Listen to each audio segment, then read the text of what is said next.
generation to generation. In other words, inasema wewe Mungu, wewe unaishi milele, na kiti chako cha enzi kinadumu kutoka kizazi kimoja mpaka kizazi kingine.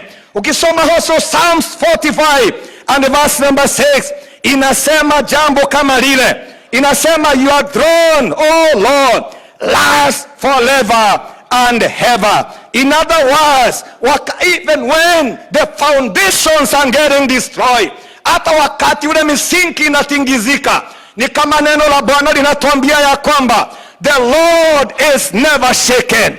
He is still seated on his throne. In other words, things can be shaken, foundations can be shaken, but the Lord will never be shaken, because he is seated on his throne, and his throne inakaa na inadumu all the times and all situations in this life. They will meet that the throne of God is there forever and shall never be destroyed. And therefore, from verse number 4, ni kama tunashika ya kwamba when the foundations are being destroyed, there is something the people of God can do. Because my topic today is what can I do when I do not know what to do? What can I do, or what should we do when we do not know what to do? Wakati mwingi, wakati tunaona misingi ikiharibika, labda ni economy ama foundation ama the things that we have mentioned, wakati mwingine tunasikia watu, all of us tunasema, I do not know what to do. But I want to say today, even when you do not know what to do, there is something that you can do. That is what the word of the Lord is telling us today. Ya kwamba katika hii maisha, hata ukifika mahali ambako unasema, sijui nifanye nini. And I know all of us, one time or another, tumejikuta katika hali kama hile. Things are not very well. Something that I depended upon, kitu ambacho nilikuwa naamini ya kwamba itakuwa msaada katika maisha yangu. I wake up one day in the morning and it is no more. I said maybe it is an investment ambao nilikuwa nimekaa miaka mingi nikiwa nina-establish, but one day it is not there. And then I come to myself, nauliza, nasema, I do not know what to do. But I want to say today, even when we do not know what to do, there is something that we can do.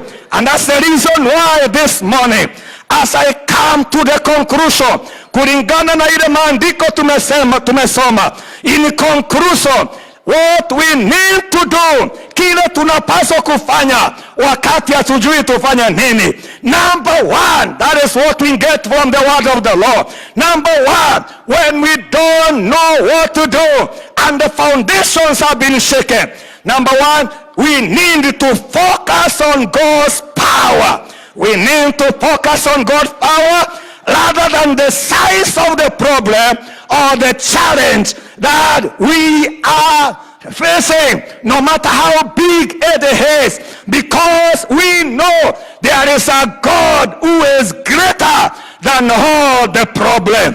In other words, nimesema ya kwamba wakati misingi inatingizika, ile focus tunapaswa kuwa naye, na mkazo ni kwa Mungu na nguvu zake, kwa sababu hata kama shinda ni kubwa haje, our God is greater than any problem and is capable of helping us to overcome every challenge and every problem that we have in this life.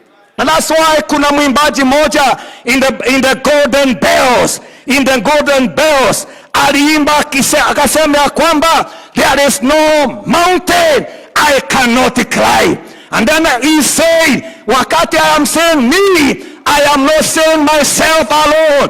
I am saying the Lord together with me.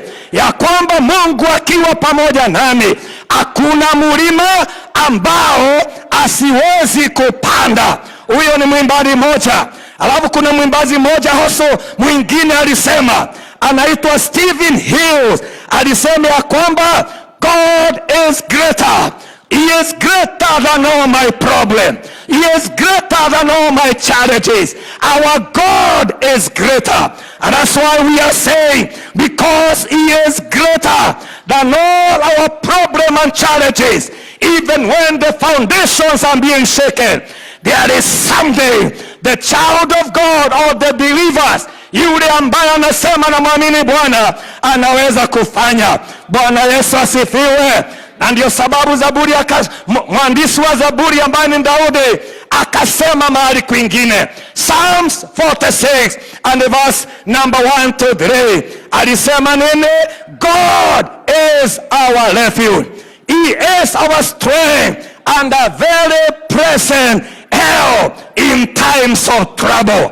Akasema kwamba wakati wa shinda, Mungu ndiye kimbilio letu. Wakati misingi inatingizika, tunaweza kumkimbilia, kwa sababu yeye anaweza kuwa nguvu zetu na msaada wetu wa karibu. Number 2, kile tunaweza kufanya when the foundations are getting shaken. The Bible, from the scriptures ambao tulisoma, we need to keep our mind. We need to keep our mind on that our God, the Creator, He knows the details of what we are going through, and He cares deeply about it, and He wants to help us, and He is capable of helping us. Nasema ya kwamba wakati tuko na changamoto, misingi inatingizika, kile tunapaswa kufanya, tuweke mawazo yetu ya kwamba Mungu anajua kile tunapitia, anajua ile changamoto tunapitia, na anataka kutusaidia, na ako na uwezo wa kutusaidia. Mara nyingine wakati watu wanataka kutusaidia, kuna wakati mwingine hawana uwezo, lakini huyu Mungu tunaongea juu yake, akitaka kunisaidia, ako na uwezo wa kunisaidia, kwa sababu ako na uwezo. Bwana Yesu asifiwe. Na ndio sababu hata neno la Bwana linasema, Isaiah 43 and mstari wa pili inasemanga ya kwamba, even though we may go through the fire, the fires will not burn us. Even if we go through the waters shall not carry us away. Hiyo ni kusema ya kwamba wakati mwingine kuna kama ni mioto imetokea katika hii maisha, especially when the foundations are getting destroyed. But the word of the Lord is telling us that even when we go through those circumstances, that the Lord our God will be together with us. Na alisema atatuacha kamwe. Deuteronomy chapter 31 and verse number 6 inasema nini? Inasema ya kwamba, inasema, I will never leave you, neither forsake you. Hebrew chapter 13 and verse number 5 inasema, I will never leave you, neither forsake you. Kwa hivyo watu wa Mungu, siku ya leo tujue ya kwamba whatever we are going through, whatever challenge we have in this life, that our God will never leave us. He is concerned about what we are going through, na akona uwezo wa kutusaidia, na anataka kutusaidia. Na ndio sababu in the book of Psalms 23 and verse number 4, Daudi alifika mahali wakati alikuwa naongea juu ya the Lord is my shepherd, I shall not want. Alifika mstari wa 4, Zaburi 23 mstari wa 4, akasema, although I may walk through the valley of the shadow of death, I shall not fear. I shall not fear, for the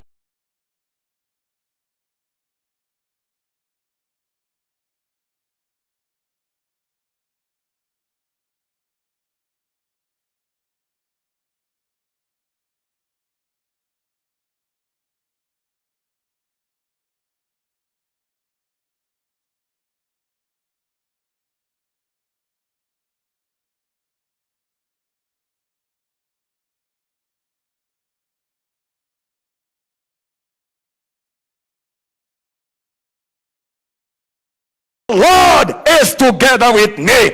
Alifika hapo akaanga unity to seeing God turning things around. Kuna mtu alisema ya kwamba there is a possibility even the stumbling block by the power of God, they can become the stepping stone. By the power of God, God is able to turn even obstacles into stepping stone. Mungu akona uwezo wa kubadilisha changamoto zile ambazo tuko nazo na iwe kitu ya kuweza kusimama juu yake ukiendelea to the next level. And that's the reason why hata Daniel mwenyewe, Daniel 11 verse number 32b, alikuwa amesema ya kwamba even when things are very difficult, the people who know their God, they shall be strong and they shall do exploit. In other words, hata mambo ikuwa magumu aje, our God together with us, when we know Him, we are going to become strong and we are going to do exploit in the mighty name of the Lord our God. Another thing that we need to do, nikimalizia, ni ya kwamba when we are faced with difficult situation, we need to ask God to help us to overcome the spirit of fear, because it is possible. Fear comes to paralyze us, but we can overcome the spirit of fear. And then